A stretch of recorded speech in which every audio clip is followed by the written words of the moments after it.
जय हिंद बंधुरा welcome to Bangla defence academy. Bangla defence academy YouTube चैनले तुम्हारे प्रत्येकके स्वागतम।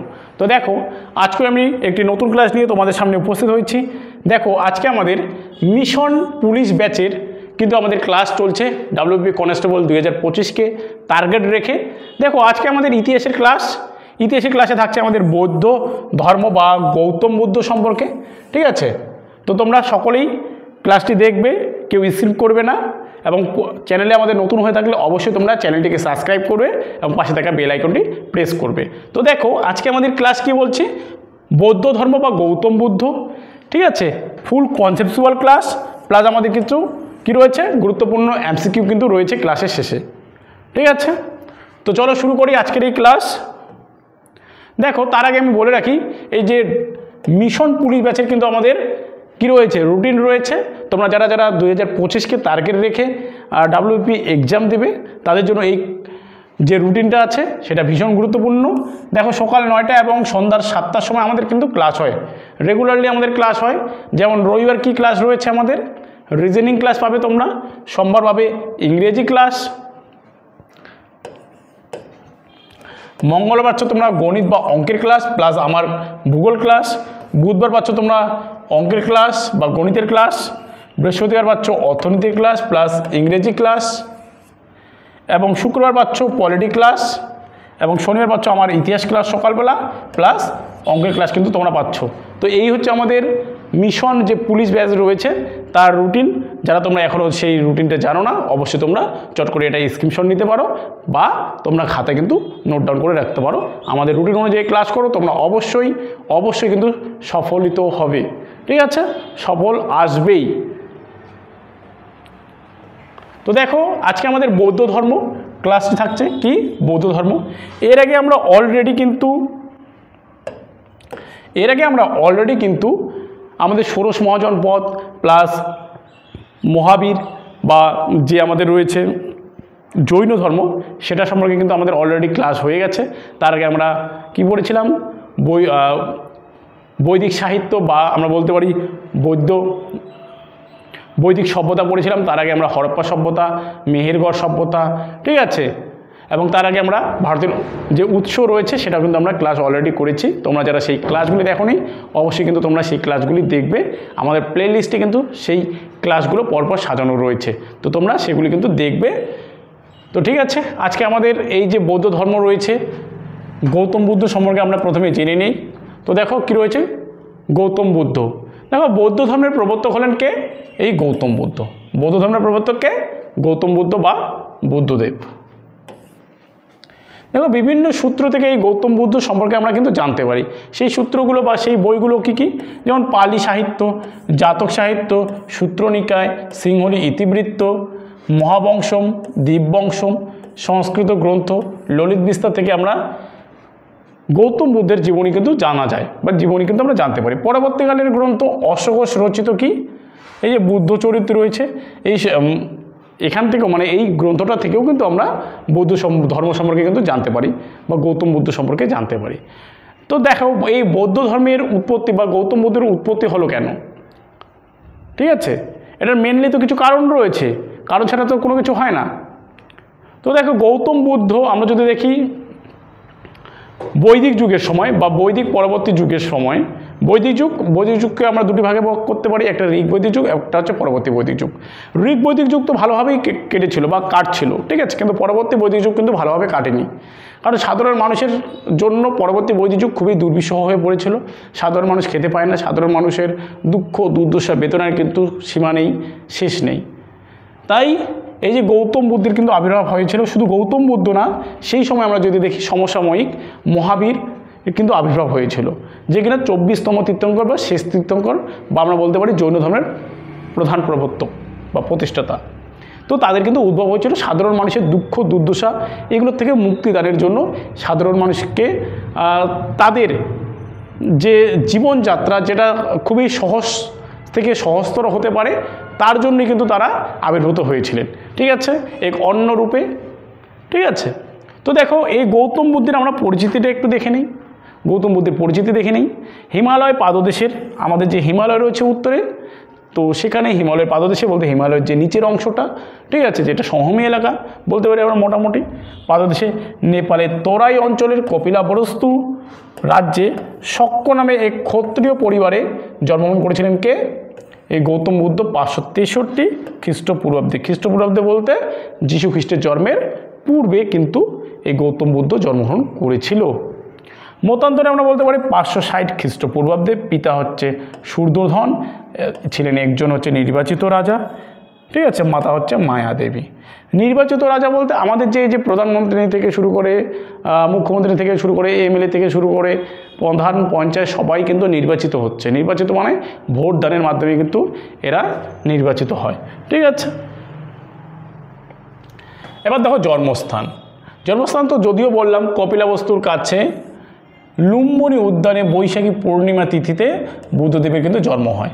এবার বাল্য নাম কি? সিদ্ধার্থ গৌতম। অন্য নাম হচ্ছে শাক্যমণি। শাক্যসিংহ পরীক্ষায় বারবার দেয়। স্ত্রী হচ্ছে গোপা, বিম্বা, যশোধরা, সুভদ্রাকা, এগুলো হচ্ছে তার পত্নী। পুত্র হচ্ছে রাহুল। বিমাতা বা মাসি গৌতমী। জন্মকালে মাতৃহারা সিদ্ধার্থকে বিমাতা বা মাসি গৌতমী লালন পালন করেন, তাই গৌতমের অপর নাম হচ্ছে কি? গৌতম। এবার দেখো আগেকার দিনে বা এখনকার দিনেও প্রচলিত রয়েছে যে যারা মায়েরা যখন বাচ্চা প্রসব করে মানে হচ্ছে বাচ্চা দেয়, ঠিক আছে, মায়েদের যখন বাচ্চা হয় তখন মায়েরা বেশিরভাগই মাদের বাড়ি যায়, মানে হচ্ছে তার নিজের বাপের বাড়ি যায়।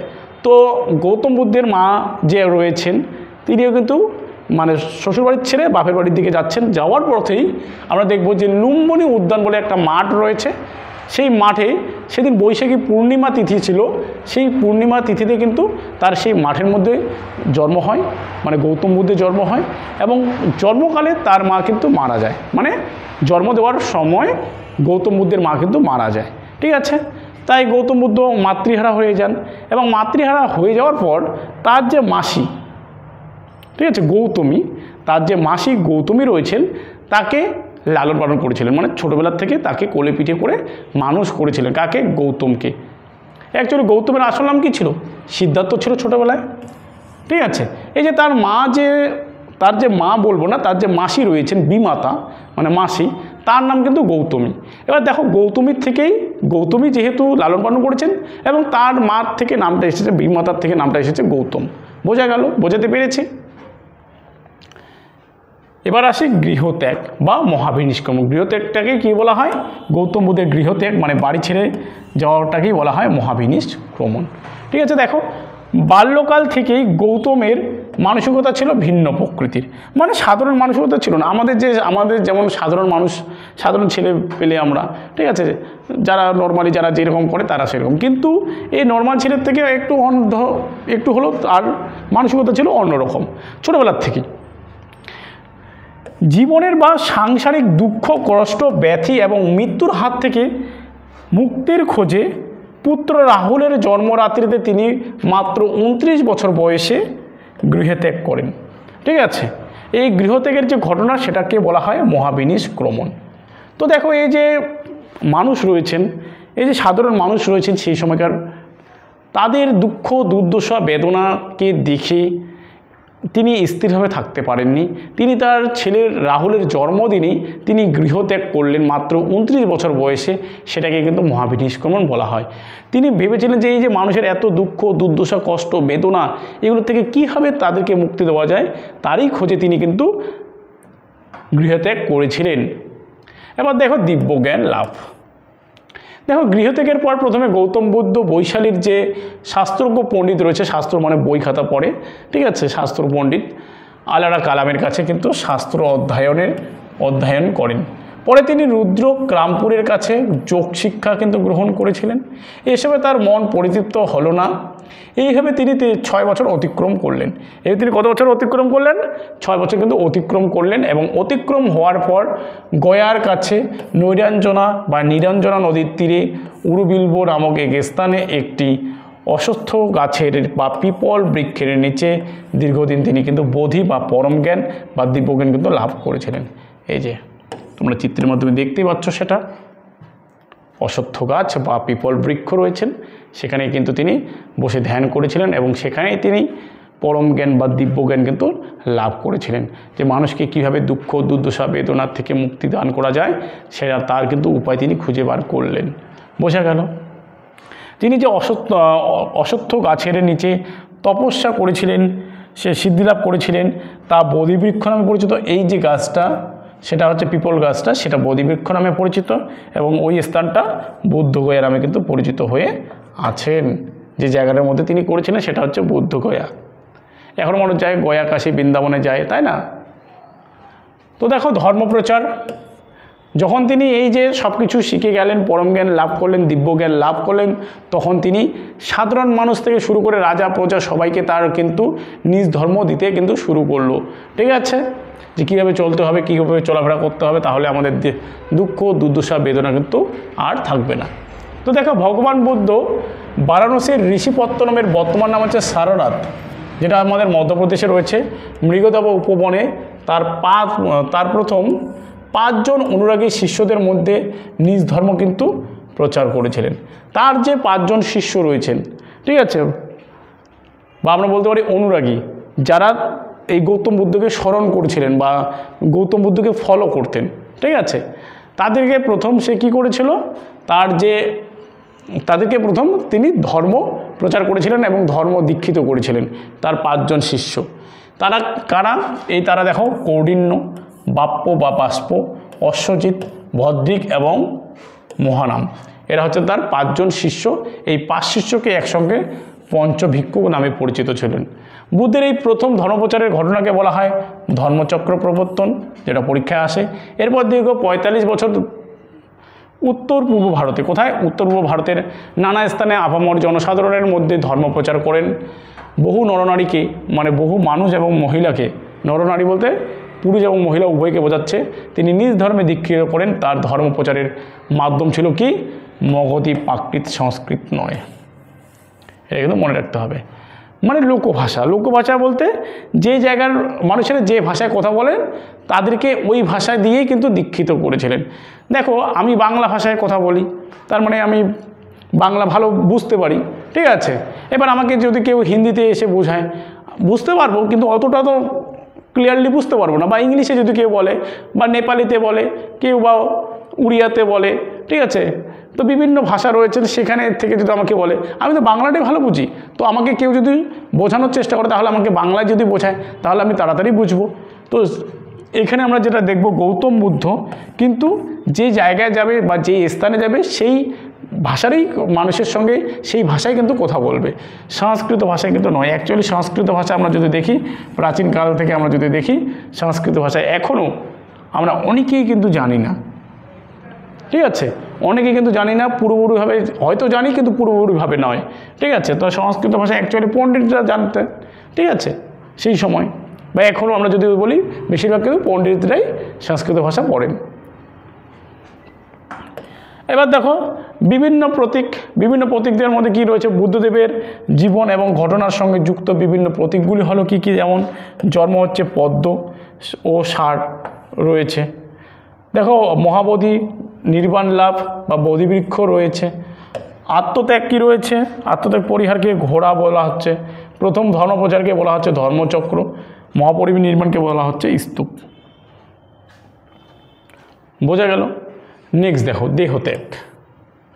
দেখো, আনুমানিক 486 খ্রিস্টপূর্বাব্দে, মতান্তরে 448 খ্রিস্টপূর্বাব্দে 80 বছর বয়সে মল্ল রাজ্যের রাজধানী কুশীনগরে, বর্তমানে কোথায়?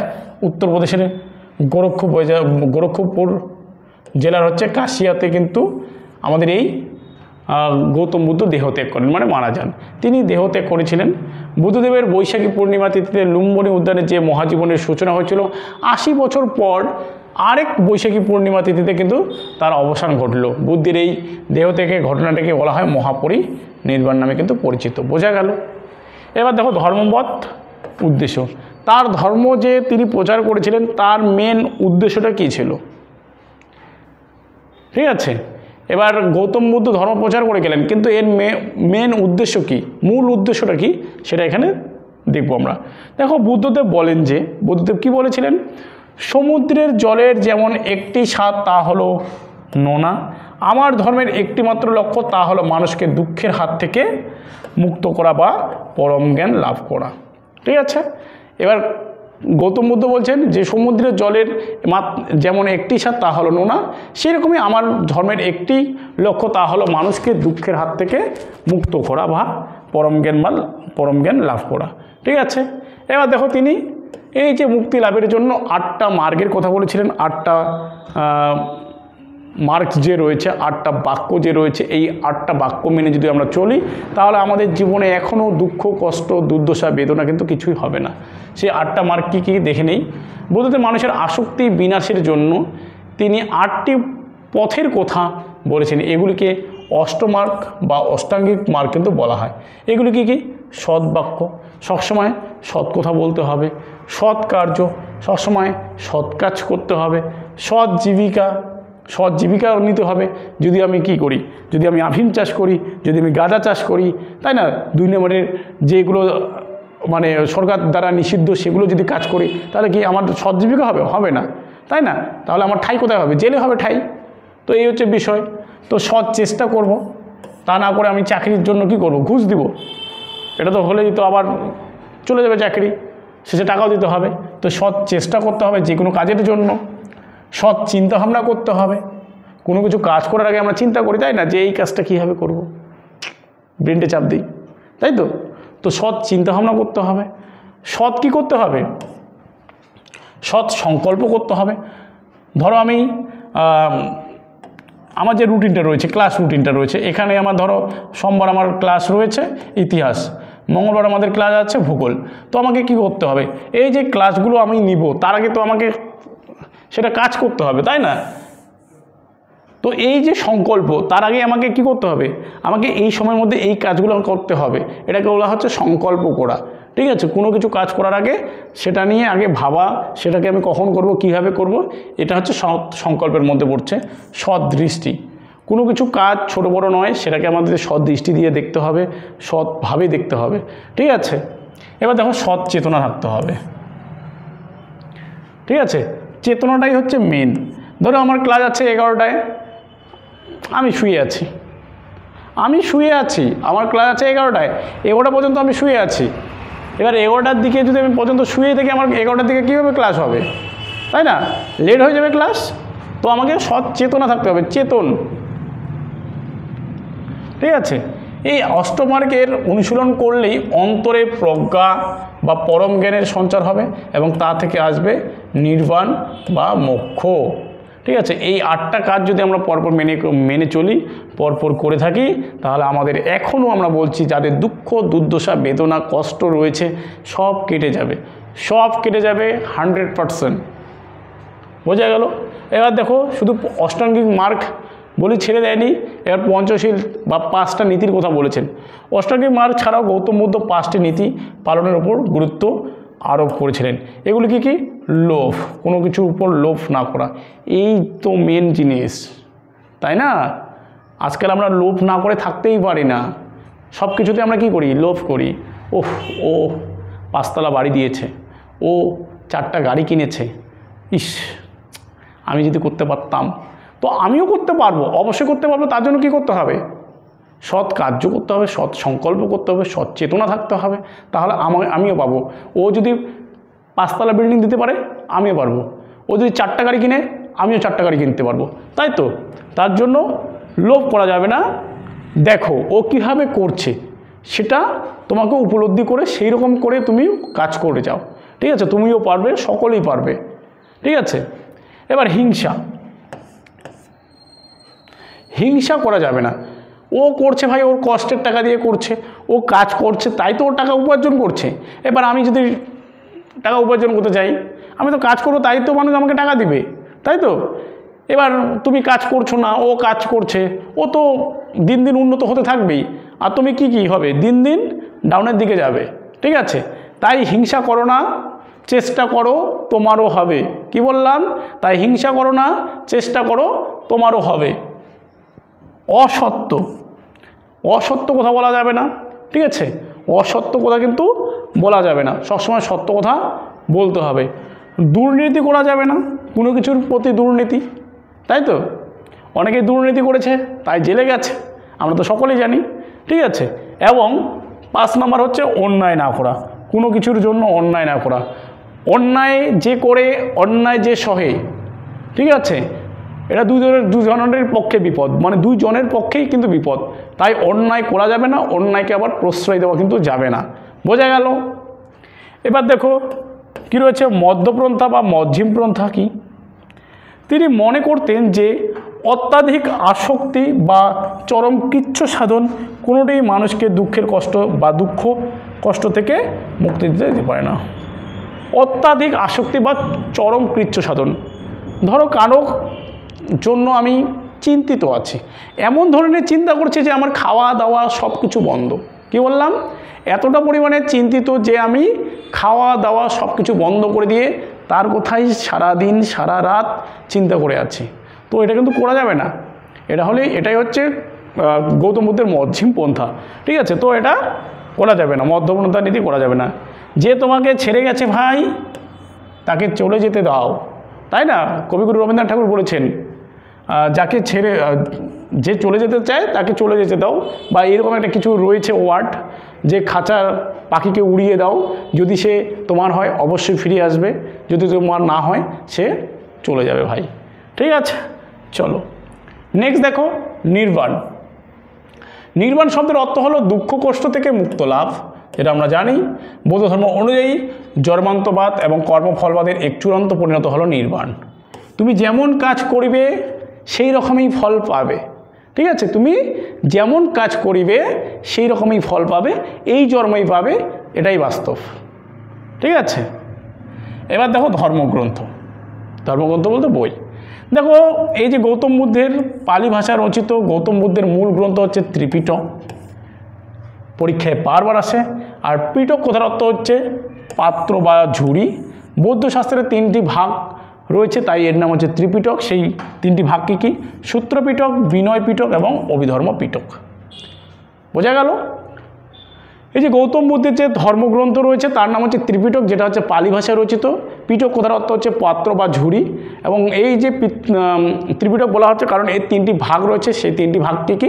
সূত্র পিটক, বিনয় পিটক, অভিধর্ম পিটক। এবার দেখো গৌতম বুদ্ধের সম্মেলন, মানে বিভিন্ন গৌতম বুদ্ধের হচ্ছে কাউন্সিলিং হয়েছিল গৌতম বুদ্ধের পরবর্তীকালে, মানে মারা যাওয়ার পরবর্তীকালে গৌতম বুদ্ধের বিভিন্ন কাউন্সিলিং হয়েছিল। প্রথম বৌদ্ধ সম্মেলন, ফার্স্ট বুদ্ধিস্ট কাউন্সিলিং।